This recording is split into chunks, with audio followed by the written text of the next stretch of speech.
On January 26, 2013, a 21-year-old Canadian tourist named Elisa Lam checked into the Cecil Hotel in downtown Los Angeles.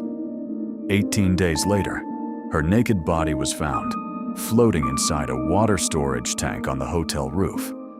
Nobody had reported her missing. Nobody had heard anything unusual. And the only clue investigators had was a piece of elevator surveillance footage so strange that it has baffled the internet ever since. This is the bizarre death of Elisa Lam. The Cecil Hotel has one of the darkest reputations of any building in Los Angeles. Austrian serial killer Jack Unterweger used it as his base of operations in 1991. Notorious Satanist and serial killer Richard Ramirez, the Night Stalker, lived there from 1984 to 1985. It was the site of an unsolved murder in 1964.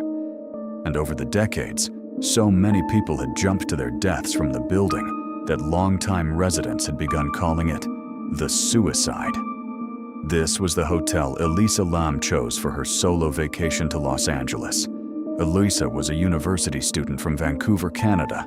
She was known to be creative, curious, and deeply passionate about literature and travel. She was also bipolar and took 4 medications to manage her condition. When she checked in, she was initially placed in a shared hostel-style room. Within days, her roommates complained about her odd behavior, and she was moved to a private room. That was the last anyone who knew her personally would hear from her. What happened next was captured on hotel surveillance cameras. On the day she was last seen, footage from an elevator inside the Cecil Hotel showed Elisa behaving in a deeply unsettling way. She can be seen stepping into the elevator, pressing multiple floor buttons, and then pressing herself against the wall of the elevator car, as though trying to hide from something in the hallway outside. She peers around the corner of the elevator door, looking both ways, appearing intensely frightened. Then, she steps out into the hallway and begins moving her hands and arms in slow, strange, fluid gestures that many who watched the footage described as unsettling and not fully natural. The elevator doors, which should have closed automatically, remained open the entire time. Eventually, Elisa walks out of frame. The elevator doors finally close. She was never seen alive again. 18 days passed before she was found. It was hotel guests who ultimately led investigators to her. Multiple guests had been complaining about low water pressure throughout the hotel. One couple reported that the water coming from their tap had turned black before eventually running clear again, and that it had an unusual, unpleasant taste. They had assumed this was simply normal for the area. When maintenance workers went to check the rooftop water tanks, they found Elisa Lam's body floating inside one of them. Her clothes were also inside the tank with her. The discovery immediately raised more questions than it answered. To access the roof of the Cecil Hotel, a person would need to either climb out of a window onto a fire escape or pass through a rooftop access door that was alarmed. No alarm had been triggered that day. Once on the roof, reaching the water tanks required climbing a 10-foot metal ladder, lifting a 20-pound lid to open the tank, climbing inside, and somehow pulling the lid closed from within. The lid was found closed when workers arrived. Elisa was found naked, with her clothes floating nearby in the tank, meaning she had either removed them inside the tank or someone had thrown them in after her. The autopsy found no signs of physical trauma on her body, no bruising, no injuries consistent with a struggle or an attack.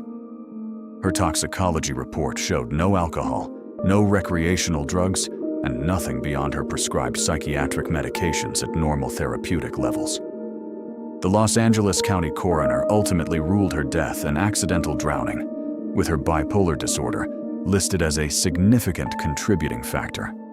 Her family filed a wrongful death lawsuit against the hotel, which was eventually dismissed. But the official ruling satisfied almost no one. 3 separate theories have dominated the case ever since. The first is that Elisa's death was a tragic accident connected to her mental health. People experiencing certain psychiatric episodes, including manic or psychotic breaks, can exhibit behavior that is deeply confusing to outside observers. The strange elevator footage, the hiding, the unusual hand movements, the apparent fear of something invisible could all potentially be explained by a severe episode. Under this theory, Elisa may have made her way to the roof during a dissociative or manic state, entered the tank in a moment of impaired judgment, and been unable to escape once inside. The second theory is murder. Supporters of this theory point to several deeply troubling questions that the accidental drowning ruling fails to address. How did she access the roof without triggering the alarm? How did she climb the ladder, open the heavy tank lid, climb inside, and close the lid behind her, all while in a psychiatric crisis?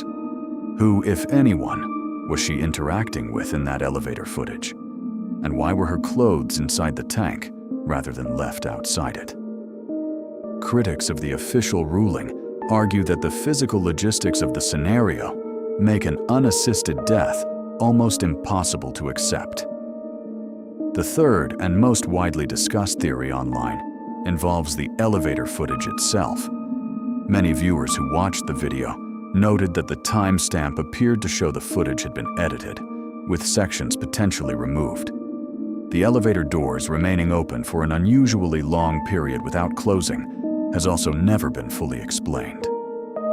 Some investigators and independent researchers have argued that the footage released to the public may not be the complete, unedited version of events, and that whatever Elisa appeared to be reacting to in that hallway may have been deliberately removed before release. Elisa Lam was 21 years old. She had been traveling alone, documenting her journey on a personal blog that her family continued to maintain after her death. She had been looking forward to the rest of her trip.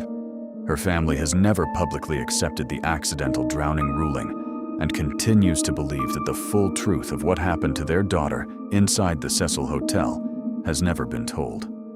The elevator footage remains one of the most watched and analyzed pieces of surveillance video in internet history.